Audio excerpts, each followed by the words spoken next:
계시록 10장 8절부터 11절까지 같이 읽습니다.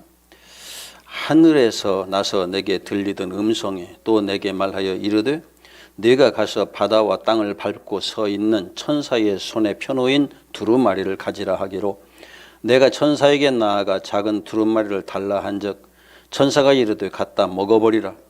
내 배에는 쓰나 내 입에는 꿀같이 달리라 하거늘 내가 천사의 손에서 작은 두루마리를 갖다 먹어버리니 내 입에는 꿀같이 다나 먹은 후에 내 배에서는 쓰게 되더라.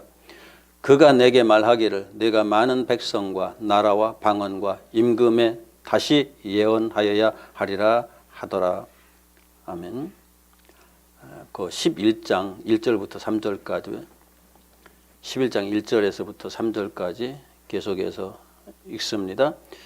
또 내게 지팡이 같은 갈대를 주며 말하기를 일어나서 하나님의 성전과 제단과 그 안에서 경배하는 자들을 측량하되 성전 바깥 마당은 측량하지 말고 그냥 두라.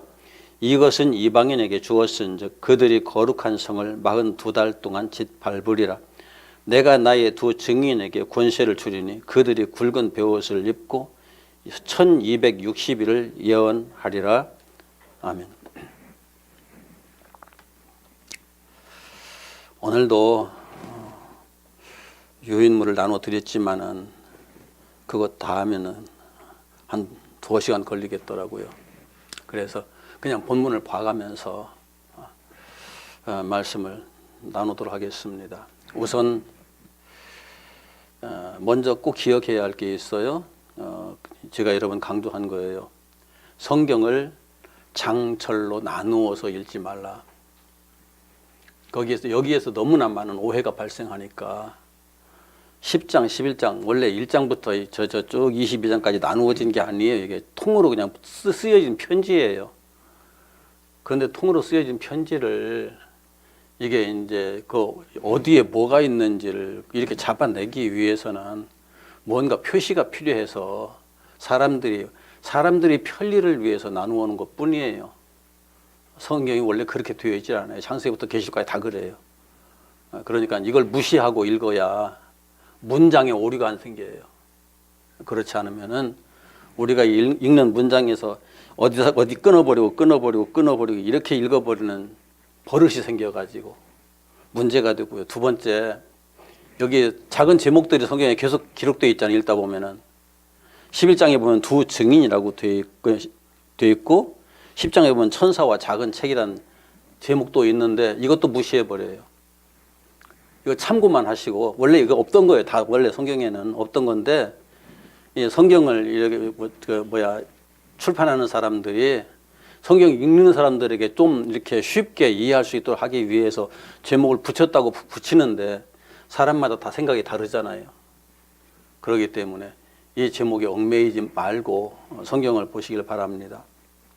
그리고 요한계시록 10장과 11장을 어제 읽어 오시라고 부탁을 드렸었는데 읽어 오셨어요? 읽어 오셨으면 오늘 설교를 듣기가 수월할 거고요. 그렇지 않으면 좀 쉽지 않을 분도 있어요. 자, 요한계시록 10장과 11장을 이해하기 위해서 반드시 참고해야 할 게 있는데 율법의 특징이라는 거죠. 율법의 특징. 하나님의 말씀의 특징이 뭔가 하는 걸 먼저 이해하는 게 중요해요. 이건 성경 66권 전체를 통틀어서 우리가 꼭 먼저 생각해야 될 거예요. 왜 그런가 하면은 성경 전체가 66권이 모세 오경을 중심으로 기록되어 있어요. 모세 오경이 출발점이에요. 모세 오경이 없으면 아무것도 없어요. 모세 오경을 전제로 해서 모세 오경을 해석하고 적용하고 그걸 또 해석한 것을 설명하고 이런저런 여러 가지 일들에 이건 이거고 저건 저거 이렇게 하나하나 적용해서 그것이 어떤 의미를 가지는지를 설명하는 내용들로 되어 있기 때문에 모세 오경을 빼버리면 아무것도 없다고요. 그래서 부득이하게 성경을 다 없애고 꼭 남겨둬야 할 것이 있다고 이렇게 말한다고 그러면 모세 오경 뿐이에요. 더 이상 다른 거 없어요.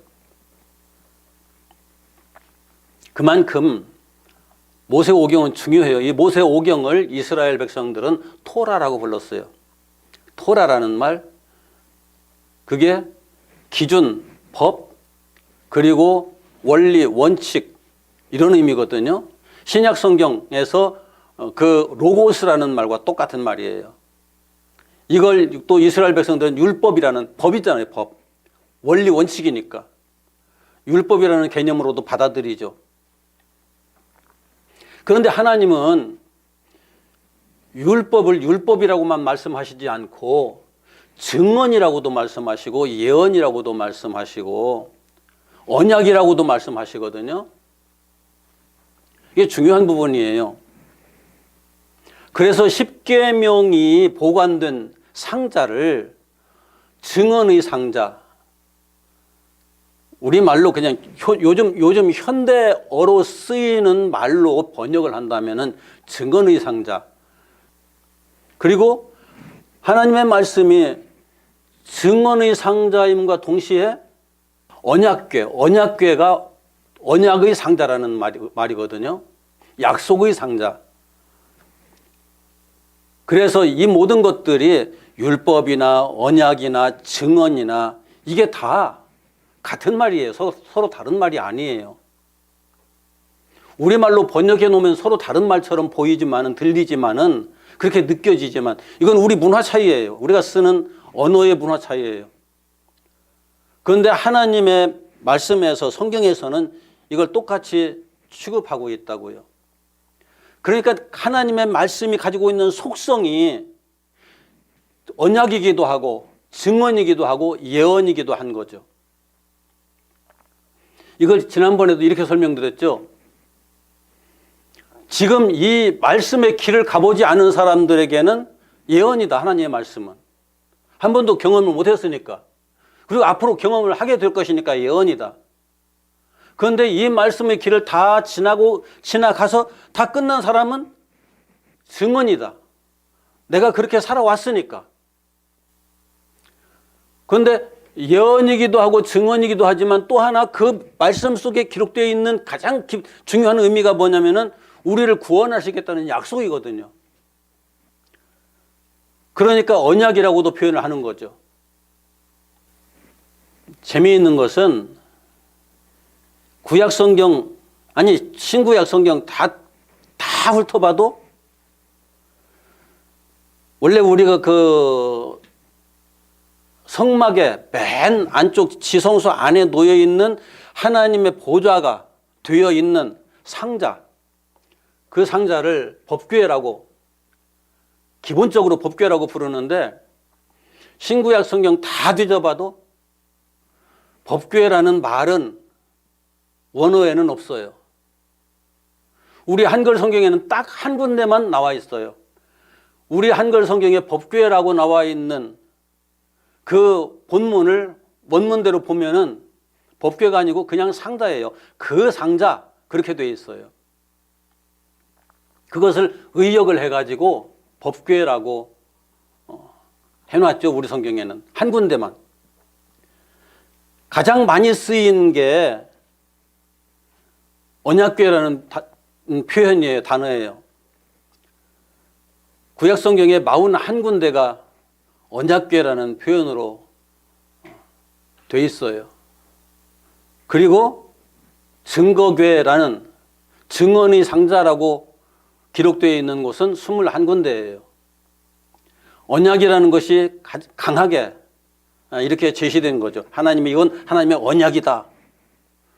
그런데 십계명 아무리 훑어봐도 언약이라는 느낌이 안 들잖아요. 더군다나 증언이라는 느낌은 더더욱 안 들잖아요. 그런데 그것은 십계명을 지켜보면 알아요. 아니, 하나님의 율법들을 차근차근 지켜보면 알게 돼 있어요. 아, 이것이 나를 구원하시겠다는 언약이었구나 라고 알게 돼 있고요. 그 역사를 하나하나 살아가면서 체험하면서 결국은 아, 이것이 하나님의 증언이었구나. 언약을 넘어서서 하나님께서 그렇게 된다고 나에게 말씀하신, 증명하신 내용이었구나. 증언이었구나. 그걸 이해할 수 있게 되는 거죠. 그래서 이 내용들을 한 번도 살아보지 않은 사람들은, 자기의 삶 속에 직접 적용해보지 않은 사람들은 이것이 무슨 증언인지 무슨 언약인지 이해가 안 되는 거죠. 왜 내가 오늘 이 말씀을 드리냐면은 요한계시록 10장과 11장의 내용은 언약과 증언에 대한 내용이에요. 예언에 대한 내용이에요. 바로 구약 성경에 하나님의 말씀이라는 그 본질을 그대로 끌고 와서 하나님의 말씀이 도대체 어떤 예언이고 어떤 언약이며 어떤 증언인지를 10장과 11장에서 보여주는 거죠. 처음 우리가 계시록을 공부할 때 예언이라는 의미를 배웠어요. 예언이라고 하는 것은 하나님을 제대로 믿지 않는 자들이 그 신앙이 잘못된 것을 책망받고, 그리고 자기 신앙이 어떤 수준에 있는가 하는 것을 판단을 받고, 자기가 하나님 앞에서 나도 스스로 이해하지 못했던, 깨닫지 못했던 나 자신의 내면적인 것들이 속속들이 다 드러나게 되어서 하나님은 정말로 하나님이시다라고 고백할 수 없는 그런 예언의 말씀이다, 이렇게 설명을 드렸었죠. 예언이라는 게 당신 언제 어느 때 어느 곳에 가면은 귀인을 만나가지고 성공하게 될 것이고, 그따위 쓸데없는 예언 자꾸 얘기를 했어요. 사람들은. 우리에게 가장 중요한 예언은 뭔가요? 내가 하나님의 말씀을 온전히 좇아 살면은 하나님 나라에 들어갈 것이고, 그 말씀에서 벗어나면은 하나님 나라와는 영원히 멀어진다는 것을 분명히 밝혀주는 예언. 그 예언보다 더 소중한 예언이 어디 있어요? 이 땅에서 잘 먹고 잘 사는 예언이 중요한가요? 아니면 하나님 나라에 들어가고 못 들어가는 예언이 중요한가요? 그런 차원에서 사도 요한에게 하나님께서 천사의 손에 들려있는 작은 책을 갖다 먹어버리라고 했잖아요. 작은 책, 이게 율법이에요. 왜 작은 책이냐면은 율법을 압축해버렸기 때문에 책이 크질 않아요. 요한계시록 처음 시작할 때 그 하나님의 손에 들린 큰 두루마리, 앞뒤로 빡빡하게 쓰인 그 두루마리, 그것과는 좀 차원이 다르죠. 그 작은 책, 하나님의 율법의 책을 갖다 먹어버려라. 그런데 이게 율법이 법조문이 아니고 하나님의 언약이기 때문에, 증언이기 때문에 그것을 아는 사람들이 갖다 먹으면은 굉장히 달콤하다고요. 맛있다고요. 들을 때는 기쁘고 행복하다고요. 그런데 그것을 소화시키면서 나타나는 현상이 뭐냐면은 그때부터 십자가의 길을 가야 되거든요. 십자가의 길로 그 말씀이 나를 이끌거든요. 그러니까 배에서 소화되면서 쓰다라고 표현한 거예요. 이게 말씀의 속성이에요. 말씀대로 사니까 나는 행복해, 나는 즐겁기만 해, 나는 아무 문제가 없어. 이건 신앙생활이 잘못된 거예요. 말씀대로 살면은 반드시 십자가의 체험을 할 수밖에 없어요.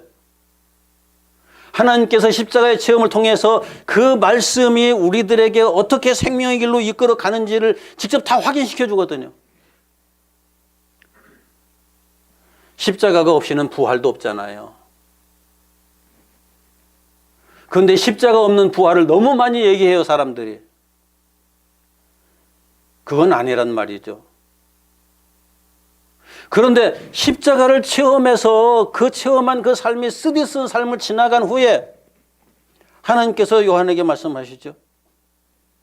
이제부터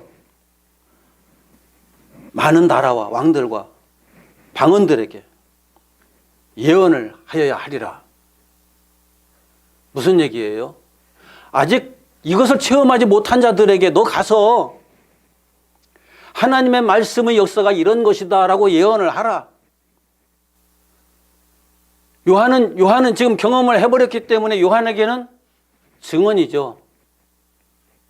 그런데 요한처럼 그 삶을 살아보지 못한 사람들에게는 경험을 하지 못했으니까 예언이 되는 거예요, 당연히. 그래서 요한계시록 전체가 이 길을 걸어가 보지 못한 생소한 사람들에게는 모두가 예언이에요. 여기 이 하나님의 말씀에 증인이 된다는 것, 하나님의 말씀을 이 땅에 전하는 사람이 된다는 것은, 메신저로 산다는 것은 예언을 하는 것이고 증언을 하는 것이고 하나님의 언약을 선포하는 거예요. 그런데 이 예언의 특징이 또 재미있어요. 11장, 또 내게 지팡이 같은 갈대를 주며 말하기를 일어나서 하나님의 성전과 제단과 그 안에 경배하는 자들을 측량하되, 지팡이 같은 갈대 자를 주며 말하기를, 여기 원래 원문에는 갈대 자가 아니고 그냥 갈대예요. 갈대인데 그 시대에 쓰였던 자가 갈대로 만든 자였기 때문에 지팡이 같은 갈대라고 표현한 거고, 지팡이가 왜 지팡이냐면 지팡이는 짚고 다니는 거잖아요. 사람이 의지하고 다니는 거잖아요.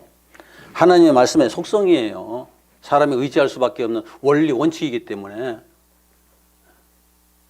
그런데 지팡이는 하나님 나라엔 지팡이가 필요 없거든요. 땅에서 지팡이가 필요한 거죠. 그래서 이 땅에 선포되는 하나님의 원리와 원칙, 법, 기준, 그것을 가지고 일어나서 하나님의 성전과 제단과 그 안에 있는 자들을 측량하라. 측량하라는 말이 무슨 말이에요? 자를 죽어서 측량하라는 것은 뭐 하라는 거예요? 자로 재라는 거잖아요. 자로 재라. 그리고 나서는 계속해서 하시는 말씀이 성전 바깥마당은 측량하지 말고 그냥 두라. 이것은 이방인에게 주었은즉 그들이 거룩한 성을 42달 동안 짓밟으리라. 우리는 하나님의 말씀으로 날마다 이렇게 측량을 계속 스스로 할 수 있는 사람이 되어야 돼요. 그런데 하나님의 말씀으로 측량을 받으려고 하는 사람이 얼마나 될까요? 이 세상에? 솔직히 한번 생각해 보세요. 누군가 나를 놓고 당신은 생각이 이렇고 당신은 행동이 이렇고 말이 이렇고 삶의 모습이 이렇고 이런 것들을 하나하나 다 확인해 가면서 액면 그대로 솔직히 나 당신에게 하나도 숨기지 않고 말하는 거야. 당신 이렇고 이런 사람이야 라고 말할 때 듣기 좋기만 한가요? 듣기 좋기만 한 사람은 가장 완벽한 사람일 거예요. 대부분의 사람들은 그런 소리를 듣기 싫어해요. 내 귀에 듣기에 좋은 소리를 해주면은 입이 쫙 벌어지면서 좋아하고 그런 말을 해주는 사람을 좋은 사람이라고 얘기를 하죠. 그런데 사기꾼이 듣기 좋은 얘기를 하나요? 부모님이 듣기 좋은 소리를 하나요? 진짜 좋은 친구가 듣기 좋은 소리를 하나요? 그냥 대충 내 비율을 맞춰주는 사람이 듣기 좋은 소리를 하나요? 하나님의 말씀은 듣기 좋은 소리를 하는 게 아니에요. 우리 자신을 액면 그대로 날마다 확인시켜 주는 게 하나님 말씀이에요. 그래서 하나님의 말씀을 들을 때 회개가 일어나는 거예요.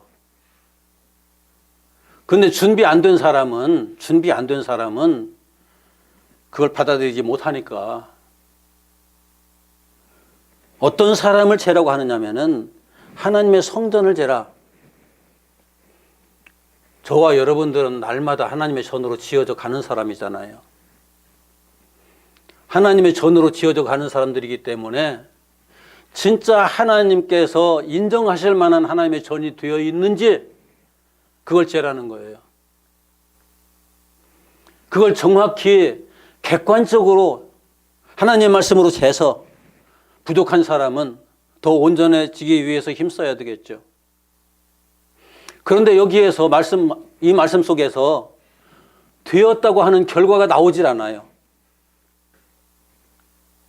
되었든지 안 되었든지 그 결과가 발표가 되면 좋은데 오늘 말씀 속에서는 그 결과를 말하지 않아요. 22장에 가서야 그 결과가 또 따로 언급이 돼요.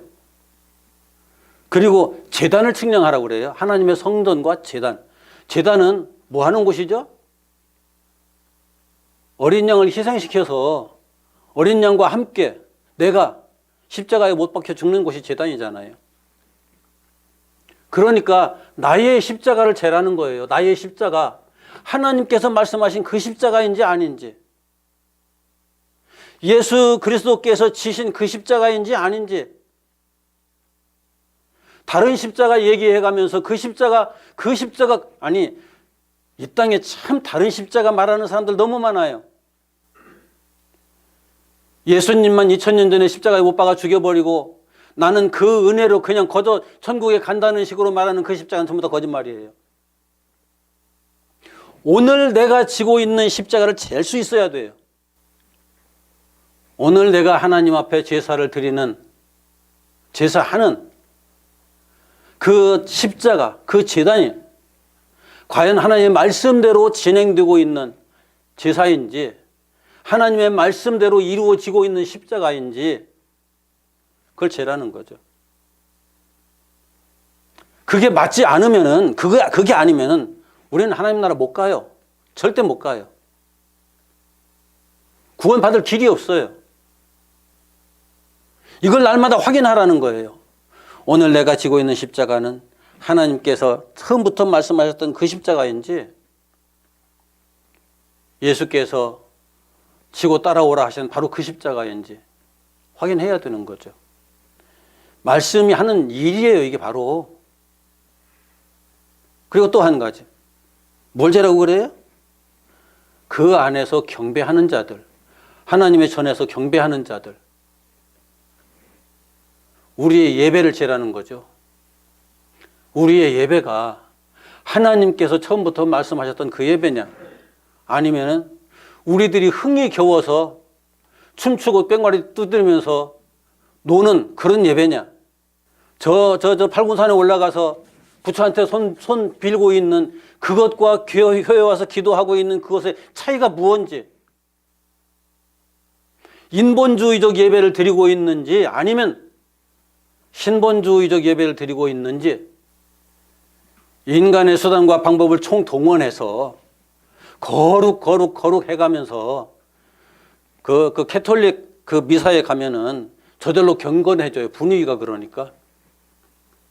그런데 하나님께서는 그 예배를 참된 예배라고 말씀하시지 않았어요. 바리새인들, 유대인들이 드리던 예배 참 거룩해요. 그런데 그 예배를 주님께서 인정하시지 않았어요. 진정한 예배는 거듭난 자들이 드리는 예배거든요. 진정으로 거듭난 자들이, 진정으로 하나님의 형상으로 다시 태어나서 하나님을 그 모습으로 찬양하는 것, 그 모습으로 감사하며 하나님께 영광을 돌리는 것, 이게 진정한 예배인데, 영의 예배, 진리의 예배인데 그런 예배냐 하는 거예요.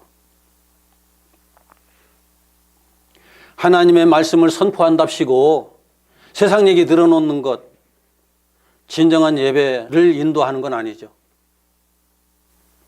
예배의 자리는 하나님의 말씀만 선포되어야 해요. 토라, 로고스,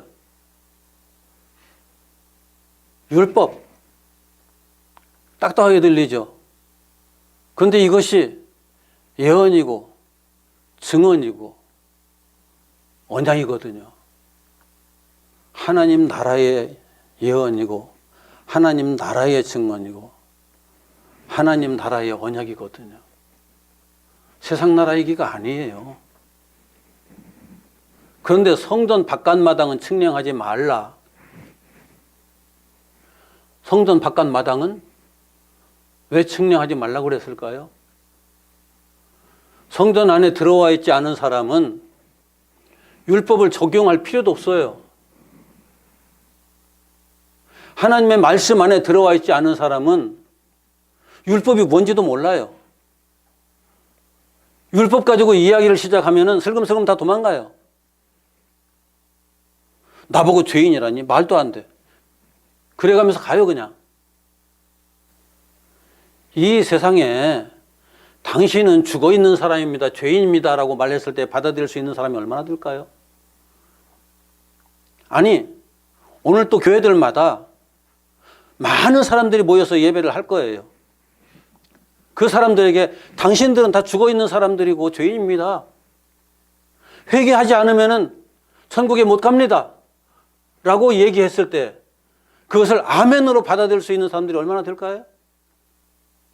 여러분 수고하셨습니다. 한 주간 동안 이 험한 세상에서 얼마나 고생 많으셨습니까? 정치도 개판이고 이것도 경제도 개판이고 모두 다 개판입니다. 이 속에서 여러분들 마음고생 많으셨습니다. 오늘 하나님의 전에 왔으니까 오늘 하루만이라도 말씀 듣고 위로받으십시오. 그러면 아멘 하겠죠? 너무나 몰라요. 신앙생활을 하면서 하나님의 말씀도 모르고 말씀도 모르는 사람들이 전하는 말씀을 들어가면서 아멘 하는 사람들은 다 똑같은 사람들이 되고 말아요. 여기에서 주님께서 말씀하시는 거예요. 말씀 안에 들어와 있지 않은 사람들에게는 이 율법의 살을 갖다 대서 잴 필요가 없다. 왜? 뻔하니까 결과가. 그러면서 하나님의 말씀이 하는 역할이 3절부터 나와 있어요. 3절 한 절 같이 읽읍시다. 내가 나의 두 증인에게 권세를 주르니 그들이 굵은 베옷을 입고 1260일을 예언하리라. 자, 앞에서 그냥 성전 밖에 있는 사람들, 그 사람들을 재지 마라. 성전 바깥마당 재지 마라. 그들은 이방인에게 42달 동안 짓밟히리라. 하나님의 때가 될 때까지 이방인들에게 속해서 이방인들과 함께 이방인들이 받는 고난을 받아가면서 살게 될 거다. 그러나 그것이 영적 고난이라는 사실을 사람들은 모르죠. 세상에서 즐겨서 희희낙낙해가면서 사는 사람들이 영적으로 그의 고난이라는 사실을 알까요? 사탄에게 짓밟히고 있는 삶이라는 걸 알까요?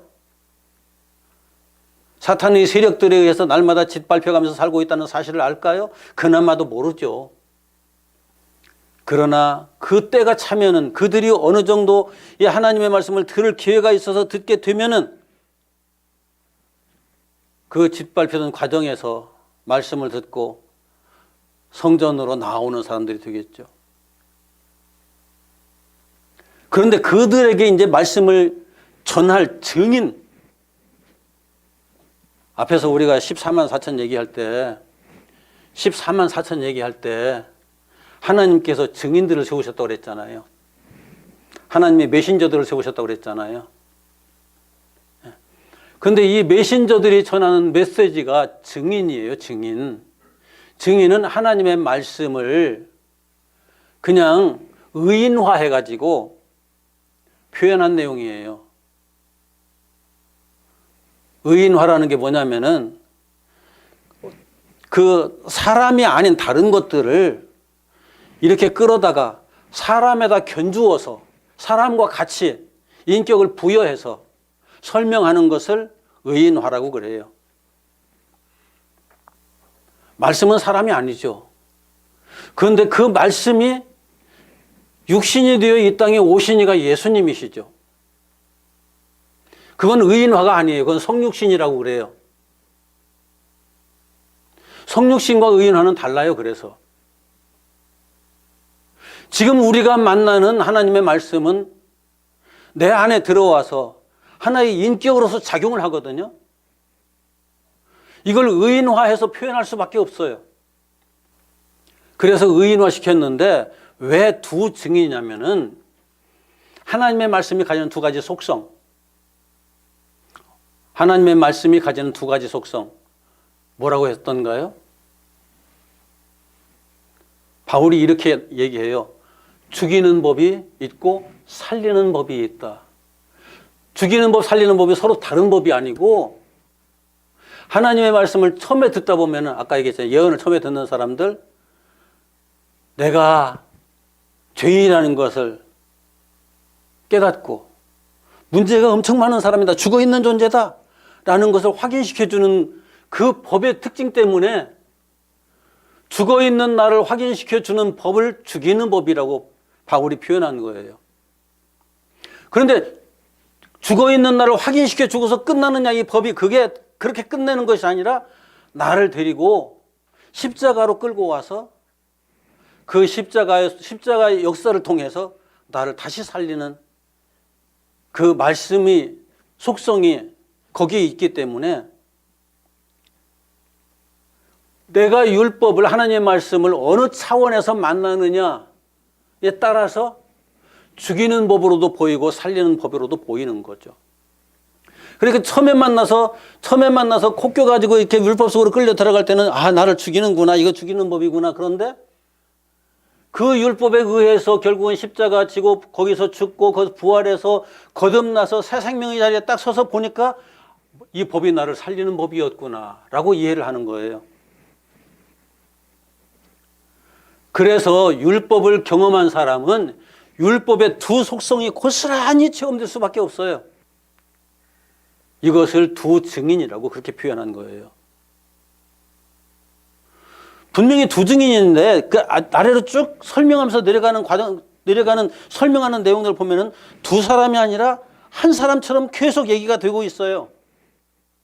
왜요? 하나님의 법은 둘이 아니라 하나거든요. 하나인데 둘처럼 보이기 때문에 그렇게 표현한 거예요. 이런 하나님의 속성을 하나님의 말씀의 속성을 우리가 제대로 이해를 해야 신앙생활을 하면서 헛발디딤을 안 할 수 있어요. 이리저리 비틀비틀거리면서 이쪽으로 갈지 저쪽으로 갈지 몰라가지고 누가 이 말하면 이쪽으로 휘끌려가고 누가 저 말하면 저쪽으로 휘끌려가고 신천지가 말하면 신천지 좋다고 가서 거기 가서 뭐 이런 이상한 짓을 안 할 수 있다고요. 교회에서 말씀을 제대로 못 가르쳤기 때문에 사람들이 신천지로 끌려간 거예요. 신천지로 갈 거 없어요. 그건 사탄이 당연히 하는 일이에요. 사탄이 당연히 하는 일을 가지고 사탄을 욕한다고 해서 무슨 의미가 있는 건가요? 그건 사탄이 당연히 하는 일이에요. 문제는 사탄이 하는 일을 이상하게 돕는 사람들이 참 많아요.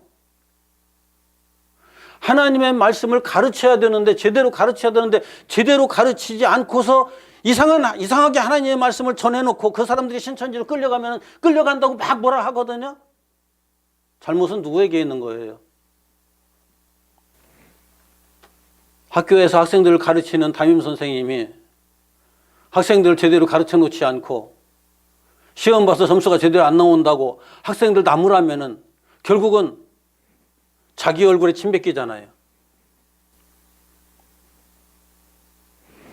하나님의 백성들은 하나님의 말씀을 부지런히 배워야 하고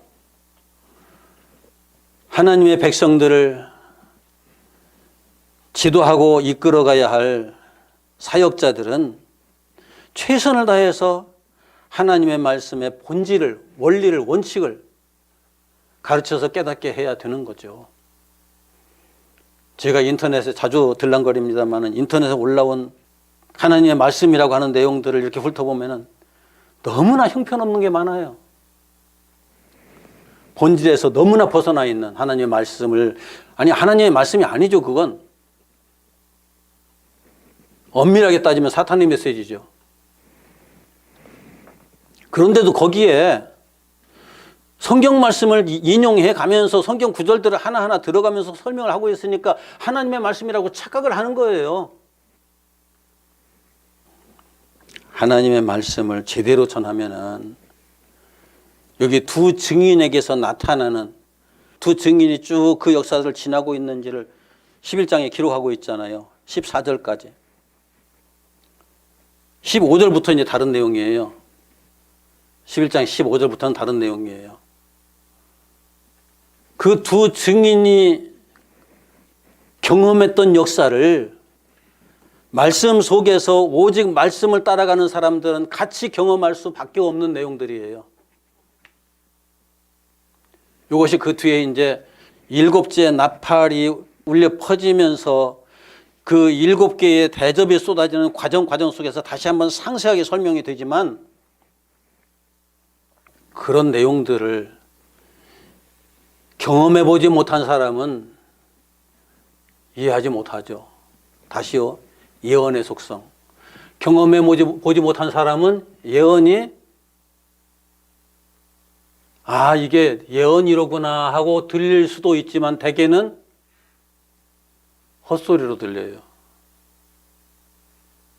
우리가 무당들이 짓거리는 말을 내가 헛소리로 듣는 것처럼 이 세상 사람들은 하나님의 예언을 헛소리로 듣는다고요.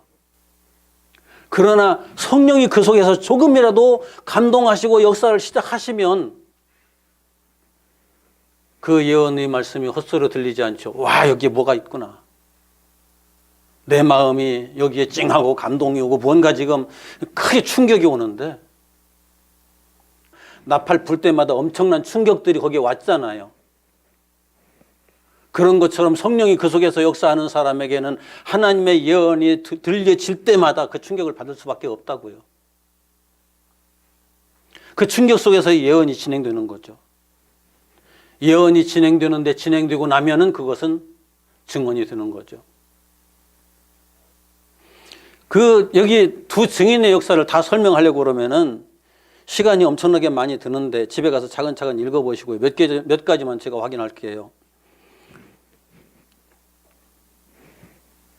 두 증인의 사역은 예언하는 것이며 사역기간 1260일, 3년 반, 한때, 두때, 반때, 3일 반, 7이 절반수이다. 12페이지에 있는데 11장에 지금 나와 있는 내용이거든요.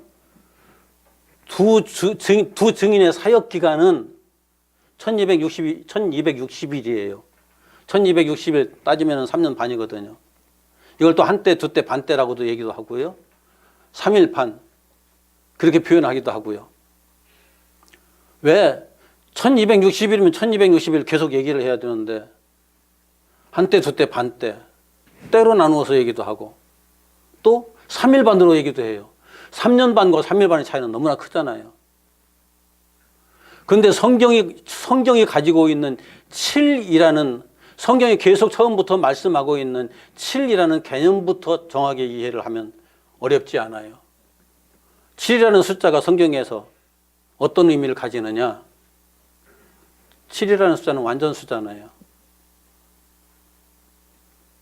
첫째 날, 둘째 날, 셋째 날, 넷째 날, 다섯째 날, 여섯째 날까지 선지를 창조하시고 일곱째 날 완성하시잖아요. 완성은 사실상 여섯째 날 다 돼요. 그런데 7일 날 하나님께서 선포하시는 거죠. 완성되었다라고. 그러면서 안식으로 이제 들어가는 거죠. 6일까지 다 창조됐다고 그래도 하나님의 안식으로 들어가지 못하면은 하나님의 안식으로 들어가지 못하면 그건 완성된 게 아니에요. 그래서 7이라는 숫자가 그만큼 중요한 거죠. 그런데 7이라는 숫자에서 절반. 왜 절반일까요? 율법이 절반이 죽이는 법으로 인식되고 나머지 절반이 살리는 법으로 인식된다. 절반이라고 말하니까 율법에서 딱 잘라서 이만큼까지 그게 아니고 이쪽에서 들어가면서 보면은 율법이 죽이는 법으로 보인다니까요. 죽이는 법으로 온전히 체험되는 것이 절반이에요. 그리고 그 죽이는 법으로 체험되고 나서 비로소 살리는 역사가 체험되는 것이 또 절반이에요. 그런 차원에서 이렇게 얘기하는 거죠. 그래서 두 사람이 절반을 하고 절반을 하면은 완성이잖아요. 두 증인이. 그 얘기하고 있는 거예요. 그래서 어떤 사람들은 이걸 세대주의자들 특히 3년 반 해가면서 7년 대환난 말도 안 되는 얘기예요. 물론 이게 죄와 사망의 존재로서 구원의 가망성이 전혀 없는 사람 존재들에게는 이 7년의 역사가 지옥으로 쫙 끌려 들어가는 역사니까 7년 대환란의 역사일 수밖에 없어요. 달리 설명이 안 돼요. 그러나 이 하나님의 말씀 속에서 죽이는 법의 역사와 살리는 법의 역사를 절반이 내게 적용돼 가면서 완성되는 그 사람에게는 7년 대환란이 환란이기만 한 건가요? 십자가의 역사는 물론 환란이죠. 그러나 거기에서 부활의 역사와 생명의 역사가 함께 진행됐잖아요. 이건 생명의 역사예요. 하나님의 말씀을 제대로 이해를 못하는 사람들이 이것을 가지고 이상한 말장난을 너무 많이 해요. 그리고 다음에 만일 누군가 이 두 증인을 해하고자 하면 그 두 증인이 입에서 불이 나와가지고 원수들을 삼킨다. 하나님의 말씀은 절대 아무도 해할 수가 없다. 변질시킬 수가 없다. 그러면 이단자들은 변질시키잖아요. 이단자들이 변질시키는 것이 아니라 걔네들은 하나님의 말씀을 가지고 사람들을 죽이는 역할을 하고 있는 거고, 사탄은 항상 그런 거고, 에덴 동산에서부터 선악을 알게 하는 나무를 가지고 아담과 하와를 죽게 만들었으니까 그 역할을 충실하게 하는 거고, 그런데 그 충실하게 하는 사탄의 역할을 졸졸졸 쫓아가는 사람들은 어떤 사람이 쫓아갈까요? 그 안에 성령이 있는 사람이 쫓아가나요? 아니잖아요. 그 안에 성령이 역사하는 사람은 안 쫓아가요. 못 쫓아가요. 안 돼요. 그렇게. 사탄의 유혹하는 소리에 귀를 기울이고 그 소리에 혹해가지고 쫓아가는 사람은 인간의 생각에서 벗어나지 못하는 사람이에요. 육신의 생각에서 벗어나지 못하는 사람이에요. 자기 자신의 생각에서 벗어나지 못하는 사람이에요. 그래서 그 하나님의 진리를 진정으로 훼손시키고자 하는 모든 세력은 하나님께서 결코 용납하지 않는다라고 말씀하시는 거죠. 이 땅에서 제가 이렇게 그 가끔 사건들을 뉴스를 통해서 경험을 하고 이 땅에서 이루어지고 있는 또 다른 사건들을 이렇게 객관적으로 또 간접적으로 보면서 느끼는 게, 진짜 거짓말쟁이들, 내 속에 자기까지 속여가면서 거짓말하는 거짓말쟁이들이 있는가 하면은 거짓말쟁이들한테 속아서 또 거짓말하는 사람들이 있어요. 사기꾼들이 저 사람 속여서 재산을 뺏으려고 내가 사기를 치는데 그 사람이 들어보니까 사기꾼 말이 참 진짜 같거든요. 그러니까 다른 사람들도 끌어와요. 내가 저 사람 말 들으니까 저 사람 말대로 하면 내가 부자 될 것 같아. 당신도 부자 될 거야. 끌어와요. 그럼 그 사람은 거짓말 한 건가요? 아닌 건가요? 자기는 분명히 거짓말 안 했어요. 그런데 원리를 따지면은 거짓말한 거죠. 이것을 범죄를 방조하는 것이다. 범죄를 돕는 것이다. 라는 차원에서 얘기를 하는데 본인은 그런 줄 모르고 하는 거예요. 모르고 한 사람은 그래도 이 세상 법에서는 좀 많이 부드럽게 대해주죠. 알고 하는 사람은 형량이 무겁죠. 그런데 천국에 가느냐 못 가느냐 이 진리에 관한 것은 알고 하든지 모르고 하든지 상관이 없어요. 똑같아요. 결과가. 그러니까 무서운 거죠. 하나님의 말씀을 들고서 알고서 거짓말하는 사람들이 많을까요? 모르고서 거짓말하는 사람들이 많을 것 같아요. 저도 모를 때 거짓말 많이 했어요. 알고 나니까 그게 아니더라고요. 그것 때문에 지금까지도 가슴이 아파서 하나님 앞에 한 번씩 회개를 해요. 두 증인이 증언을 마칠 때 죽임을 당한다고 그랬잖아요. 증언을 마칠 때 죽임을 당한다. 증언을 마칠 때가 언제예요? 십자가에 나를 못 박을 때가 증언이 마치는 때잖아요. 십자가에 나를 못 박을 때 나만 못 박느냐? 그게 아니라 예수님과 함께 나를 못 박는 거예요. 그러니까 이 말씀은 죽는 거예요. 나와 함께 같이. 말씀의 역사가 마칠 때 그렇게 될 수밖에 없어요.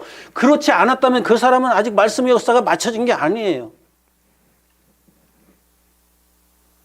저와 여러분들에게 이 말씀의 역사가 언제 어떻게 맞춰질지는 알 수 없어요. 아직은. 그 말씀의 역사가 진행되고 있는 과정 속에 우리가 있기 때문에. 그리고 그 과정이 다 마치고 나면은 부활하겠죠. 다시 살아나겠죠. 이것을 계시록에서는 첫째 부활이라고 얘기를 해요. 첫째 부활. 말씀을 정리합니다. 하나님의 말씀을 전하는 자들과 듣는 자들이 말씀의 본질이 무엇인지를 정확하게 깨닫고 그 말씀을 전해야 되고 들어야 하는 거예요. 그래서 우리는 끊임없이 말씀을 배워야 하는 거예요. 전하는 자도 배워야 하고 듣는 자도 배워야 하는데, 문제는 전하는 자가 본질을 깨닫지 못하면은 마치 무슨 일이 발생하느냐면은, 우리나라에서 가끔 그런 사고 터지죠. 이렇게 해외 여행을 팀을 만들어서 가잖아요. 팀을 만들어서 가서는 거기 가서 현지 팀에게 넘겨요. 한국에서 계속 같이 끝까지 가는 게 아니고 팀이 현지 팀에게 넘기면은 현지 팀들이 이제 알아서 여행 가이드를 하죠. 그런데 처음에 여기서 약속했던 것하고 전혀 다른 코스로 이제 끌고 다니는 경우가 있어요. 그런데 대개 그럴 경우에는 처음에 약속된 것하고는 전혀 형편없는 곳을 끌고 다니는 거죠. 그러면 자꾸 돈 쓰게 만들고. 얼마나 기분 나빠요? 그러면 갔다 와서 이제 여행사하고 이제 다툼이 벌어지는 거죠. 어떤 때는 비행기 공항에다 내려놓고 나서는 그 다음 일정이 없어가지고 거기서 난리 나는 일들도 있잖아요. 이게 가이드가 잘못하면은 그런 일들이 생겨요. 이 영적인 이 역사 속에서도. 그래서 내가 하나님의 말씀을 따라 제대로 걷고 있는지 그렇지 않은지 이것을 날마다 확인하고 또 확인해야 되기 때문에 6째 나팔에서 7째 나팔로 넘어가는 과정에서 하나님의 말씀의 본질이 무엇인지를 계속 얘기하고 있는 거예요. 이 본질에서 벗어나면 안 된다고. 이 역사의 흐름에서 벗어나면 안 된다고. 안타까운 것은 이스라엘 백성들도 그리고 그 말씀의 전문가라고 자처하는 집단들도 서기관들, 바리새인들 하나님의 말씀을 올바르게 이해할 수 없었다는 거죠. 그럼 저라고 해서 하나님의 말씀을 100% 완벽하게 다 이해하고 있는 사람이라고 내가 말할 수 있느냐? 안 그래요.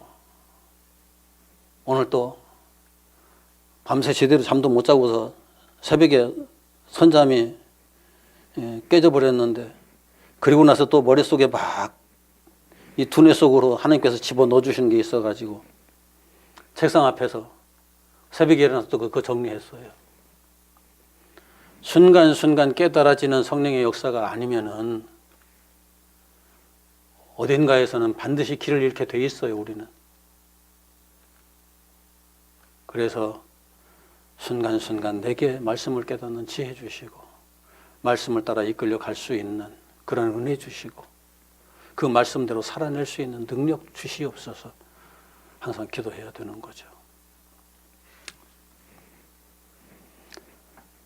성경을 보는 이들이 성경 이외에 아무것도 절대적인 것이 있지 않다는 것을 이해하고 성경을 보는 시각에 따라서 성경을 보면서도 망할 수 있다는 것도 기억을 하시고 진리 안에 산다는 것이 어떤 의미인지를 항상 마음속에 새기고 또 새기는 우리 모두가 됐으면 좋겠습니다. 기도합시다.